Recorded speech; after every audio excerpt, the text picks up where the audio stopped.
Hoy, 3 de julio, hace 34 años, vamos a revivir una de las catástrofes aéreas más horribles de la aviación comercial, perpetrados nada más y nada menos que por Estados Unidos, muchos años antes de que existiera un 11S.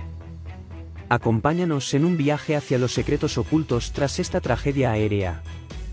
Te presentaremos testimonios, pruebas y análisis detallados que revelan una verdad impactante. Bienvenidos a Historia en el Presente, el canal donde el pasado cobra vida y se entrelaza con nuestro mundo actual. Descubre hechos, personajes y culturas que han conformado nuestra realidad. Exploramos desde grandes batallas hasta momentos cruciales de la humanidad. Únete a nosotros mientras exploramos el pasado.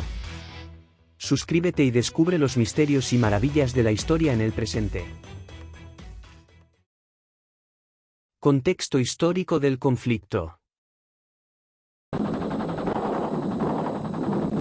La guerra entre la República Islámica de Irán e Irak comenzó el 22 de septiembre de 1980, y duró hasta finales de 1988.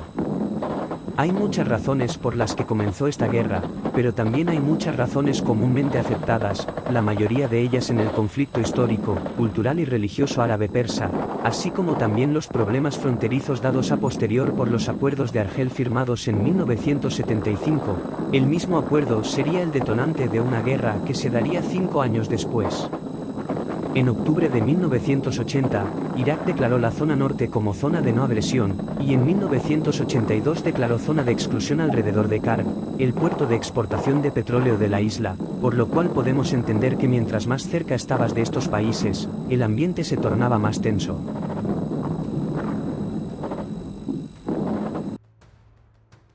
Escalada de tensiones en el sector marítimo. Las acciones en el sector marítimo aumentaron en 1984, con Irán intensificando los ataques aéreos y los ataques con lanchas rápidas contra barcos mercantes de países vecinos, sospechosos de apoyar indirectamente a Irak. Irak, por su parte, ha realizado esfuerzos sustanciales para evitar daños colaterales en la región, aunque ha designado una zona para facilitar las investigaciones de vínculos y evitar ataques a fuerzas emblemáticas de terceros países. Esta actitud indiscriminada de combate en esta área restringida fue ejemplificada por el ataque del 17 de mayo de 1987 al USS Stark por parte de un Mirage F-1EQ armado con misiles XS, que mató a 37 marineros y dañó severamente la nave.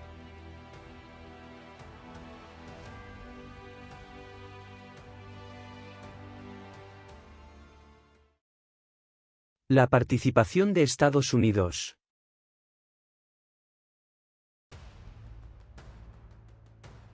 Estados Unidos era un estado neutral en el conflicto, sin embargo, el 24 de julio de 1987 esto cambió, en base a una solicitud del gobierno de Kuwait, para llevar a cabo la operación Ernest Will, que incluía la protección de los petroleros kuwaitíes.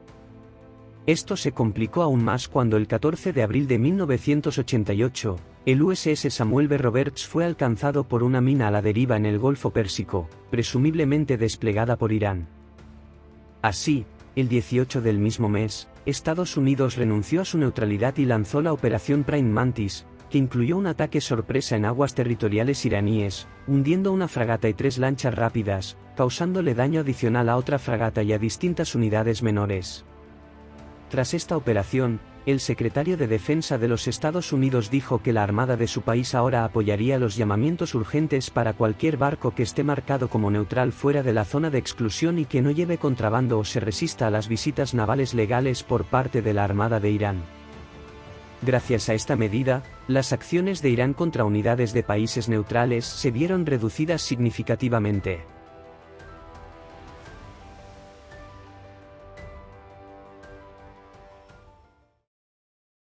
El USS Vincennes y su despliegue en el Golfo Pérsico. El USS Vincennes fue un crucero de la clase Ticonderoga comandado por el capitán Will Rogers. Fue una de las primeras unidades en desplegar el sistema de combate Aegis, que integra los sistemas de armas y radar de la unidad, detectando comunicaciones a distancias más largas y brindando una gran cantidad de información al operador de control, permitiéndole evaluar mejor los contactos y el uso de armas de manera más efectiva contra diversas amenazas. El 20 de abril, mientras el barco realizaba ejercicios con otras unidades flotantes en el área del sur de California, o también conocido como SoCal, se le ordenó regresar a su puerto de origen en San Diego y luego partir al Golfo Pérsico lo antes posible.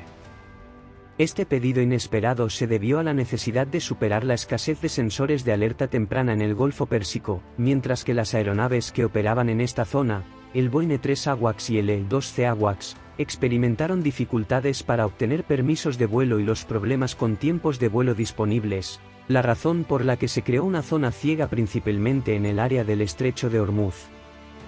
Siendo así el sistema Aegis el encargado de compensar la falta de estos complejos sistemas de detección. Así, el 1 de junio, el Vincennes, tras llegar a Oriente Medio, inició su primer patrullaje en la zona de operaciones. Tan solo un día después avistaría una fragata de la Marina iraní realizando una inspección a un navío mercante. El crucero se acercó a una distancia inferior a las reglas de enfrentamiento también conocido como ROE, para observar la maniobra, y esta acción podría ser vista por Irán como un intento hostil.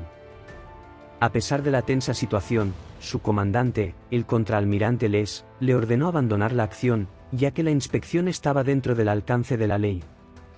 Aproximadamente un mes después, el 2 de julio, la unidad volvió a participar en acciones contra la armada iraní, cuando detectó la aproximación desde el norte de 3 grupos de unidades marítimas iraníes. Otros comerciantes viajaban en la misma área y comenzaron a interrogar a todos los barcos por radio VHF sin tomar ninguna acción ofensiva. Sin embargo, unos minutos después, alrededor de las 7:11, la USS Elmer Montgomery, una fragata de la Marina de los Estados Unidos, se encontraba en el área. Escuchó fuertes explosiones sin recibir ninguna llamada de emergencia de ninguna unidad, ni se pudo determinar su origen.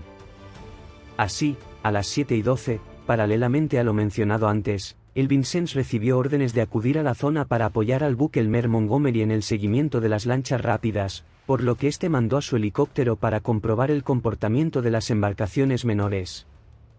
Aproximadamente 30 minutos después del despegue, el helicóptero informó que 4 de los barcos más pequeños se acercaban a un barco mercante que se encontraba en el área. En estas acciones, varios barcos de la Guardia Costera de Omán de la Royal Navy impidieron que las lanchas rápidas pretendieran seguir acercándose, justificando que se encontraban en sus aguas territoriales, es decir dentro de Omán. A las 9:15 horas, el helicóptero desplegado por el Vincennes informó que se encontraba bajo ataque de un grupo de lanchas rápidas iraníes. Es importante recalcar que, según el ROE emitido en su momento, los helicópteros no podían acercarse a las unidades iraníes en un radio de 4 millas náuticas. A las 9:20, el comandante Rogers ordenó a su unidad que los cubriera y pasó a tomar el control táctico del Elmer Montgomery. El crucero recorrió todo el camino a toda velocidad sabiendo que las lanchas habían dejado de pelear y se dirigían al norte. Tras pedir permiso a su comandante, unidades de la Marina estadounidense abrieron fuego contra los barcos más pequeños, que en ese momento y a las 9:43 de la mañana se encontraban en aguas iraníes. Durante este enfrentamiento, las unidades dispararon un total de 119 proyectiles de 5 pulgadas contra los barcos navales iraníes, sin registrar bajas ni impactos.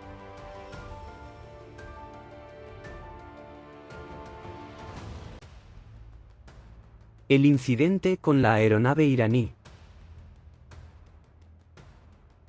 El 3 de julio de 1988, el vuelo 655 de Iran Air despegó hacia Dubái con 274 pasajeros y 16 tripulantes a bordo. El crucero Vincennes detectó la aeronave como un posible enemigo, creyendo erróneamente que era un avión de combate. Esta conclusión se basó en una combinación de información táctica y encuentros hostiles previos. La falta de claridad en la zona horaria dificultó la verificación de la lista de vuelos del día. Mientras tanto, la fragata USS Siddes, en patrullaje rutinario, no consideró que la aeronave fuera un avión de combate, ya que transmitía señales de identificación adecuadas. A los 48 minutos, el Vincennes asumió el control táctico y advirtió que derribaría la aeronave si no respondía. A las 9:52, la aeronave se acercaba a 22 millas náuticas de la posición del Vincennes. A pesar de emitir 9 advertencias sin respuesta confirmada, el operador del Vincennes interpretó erróneamente que la aeronave era un caza, debido a malentendidos de comunicación y datos incorrectos. Mientras tanto, en la fragata Sires, escucharon los informes del Vincennes y notaron que la aeronave ascendía y se comportaba como un vuelo comercial, sin reportar esta información al Vincennes. Un minuto después, el comandante del Vincennes ordenó el lanzamiento de 2 misiles SM-2, impactando y destruyendo por completo la aeronave cuando se encontraba a 12 millas náuticas y ascendiendo a una altitud real de 12.370 pies.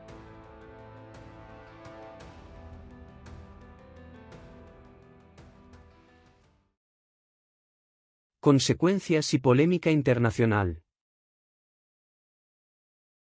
Tras recibir reportes de que el avión derribado era un vuelo comercial, esta acción generó gran polémica internacional entre ambos países. La posición inicial de Estados Unidos fue asistir y brindarle apoyo al comandante de la unidad, pero años después esta versión fue cambiada, admitiendo que las unidades estadounidenses estaban en aguas territoriales iraníes. Incluso el gobierno de Estados Unidos tuvo que indemnizar a todas las familias de las víctimas del incidente. Y así concluye nuestro vídeo sobre el derribo del vuelo 655 de Iranair. Esta tragedia es un recordatorio doloroso de los errores que pueden ocurrir en tiempos de conflicto y mucha tensión. Esperamos que este vídeo haya arrojado luz sobre este incidente trágico y contribuido a un mejor entendimiento de la historia. No olviden suscribirse a nuestro canal para más contenido interesante.